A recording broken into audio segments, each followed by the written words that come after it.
Hello students, today we are going to experiment on water arrow. And the things that you need are, a thick wall drinking glass, a marker, a paper and some water.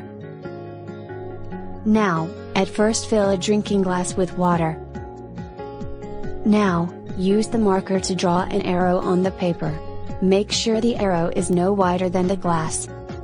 Then, look through the water in the glass. Move the paper behind the glass. What do you notice? As you can see, the arrow points in the other direction behind the glass. This is because of something called refraction. Lastly, write a backward message on the back of the paper. Move the message behind the glass. What do you read? Neema Science Fun. So basically, refraction refers to the way light rays bend. When light moves from the air to the water and back, it bends. The light rays bend at an angle when they move into the water from the air. The rays cross each other inside the glass. This is why you see a mirror image through the glass. Thank you.